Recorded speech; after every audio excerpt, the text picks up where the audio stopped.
فأقبل عند ذلك أبو الحسن علي بن أبي طالب وقال السلام عليك يا بنت رسول الله. فقلت وعليك السلام يا أبا الحسن ويا أمير المؤمنين. فقال يا فاطمة إني أشم عندك رائحة طيبة كأنها رائحة أخي وابن أمي رسول الله. فقلت نعم ها هو مع ولديك تحت الكساء. فأقبل علي نحو الكساء وقال السلام عليك يا رسول الله، أتأذن لي أن أكون معكم تحت الكساء؟ قال له وعليك السلام يا أخي ويا وصي وخليفتي وصاحب لوائي، قد أذنت لك. فدخل علي تحت الكساء. اللهم صل على محمد وآل محمد.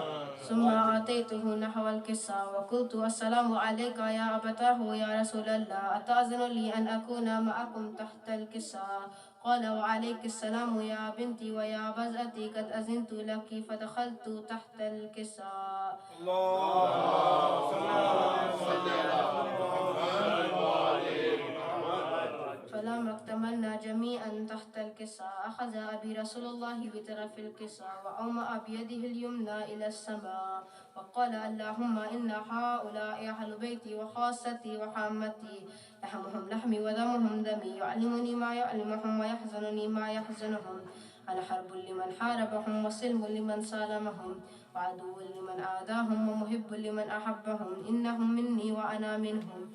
واجعل صلواتك وبركاتك ورحمتك وغفرانك ورضوانك علي وعليهم، واذهب عنهم الرجس وطهرهم تطهيرا.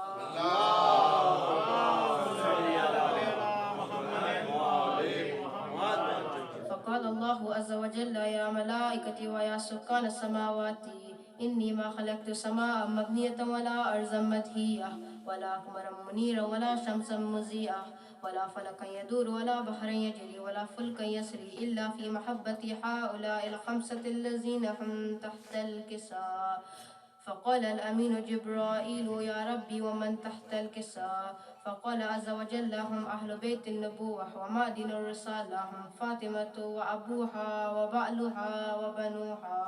اللهم صل على محمد وآل محمد. قال جبرائيل يا ربي أتأذن لي أن أهبط إلى الأرض لأكون معهم سادسا؟ فقال الله نعم قد أذنت لك. فهبط الأمين جبرائيل وقال السلام عليك يا رسول الله. العلي الأعلى يقرئ السلام ويخصك بالتحية والإكرام ويقول لك وعزتي وجلالي إني ما خلقت سماء مبنية ولا أرضا مدهية ولا قمرا منيرا ولا شمسا مضيئة ولا فلكا يدور ولا بحرا يجري ولا فلكا يسري إلا لأجلكم ومحبتكم، وقد أذن لي أن أدخل معكم، فهل تأذن لي يا رسول الله؟ فقال رسول الله وعليك السلام يا أمين وحي الله، إنه نعم قد أذنت لك. فدخل جبرائيل معنا تحت الكساء.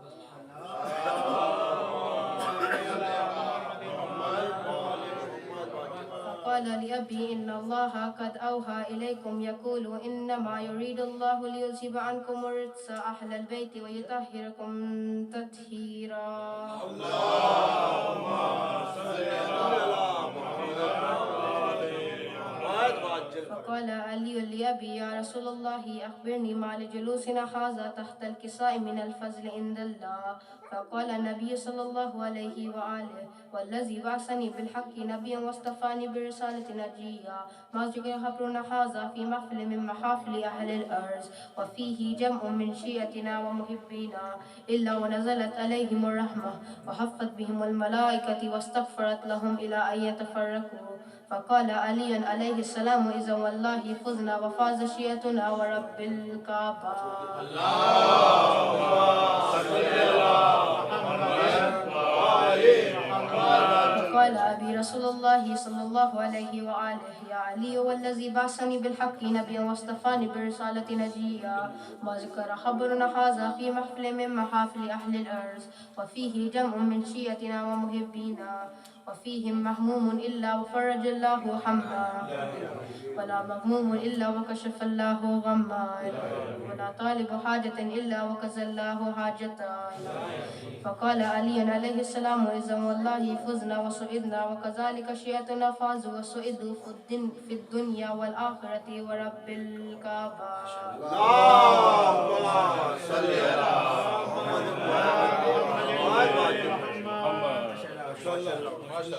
محمد وآل محمد صلوات. اللهم صل على محمد وآل محمد برائے عظمت اہل بیت صلوات. اللهم صل على محمد وآل محمد صلوات.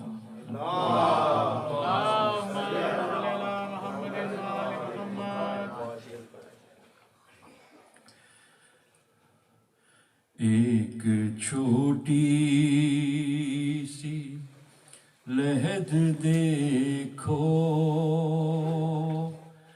بنا کر عابد،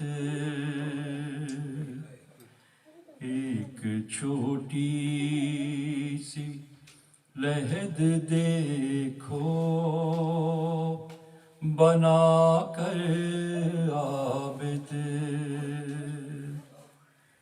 خون رویا ہے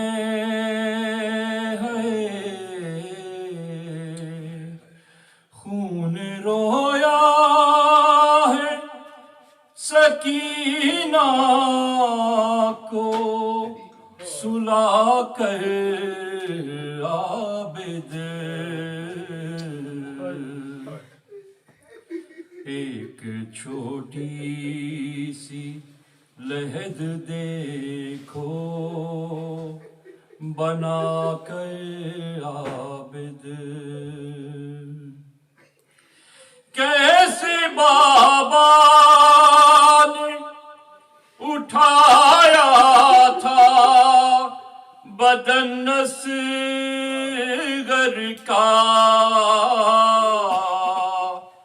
کیسے بابا نے اٹھایا تھا بدن اصغر کا،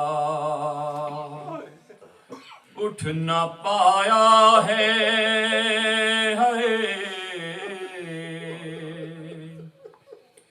اٹھ نہ پایا ہے سکینہ کو اٹھا کر عابد، ایک چھوٹی سی لحد دیکھو بنا کر عابد، پھول سے گالوں پہ کہتے ہیں تماچوں کے نشان، پھول سے گالوں پہ کہتے ہیں تماچوں کے نشان، کاش بابا کو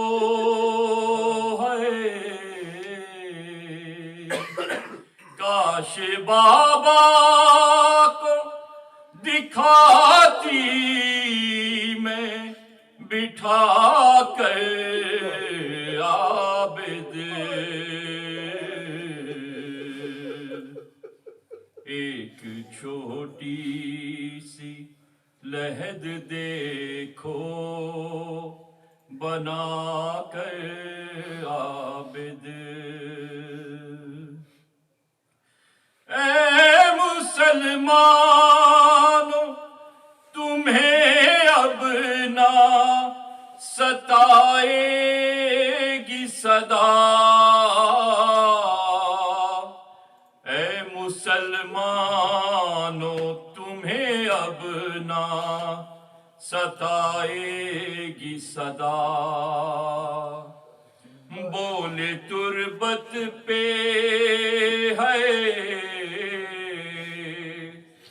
بولے تربت پہ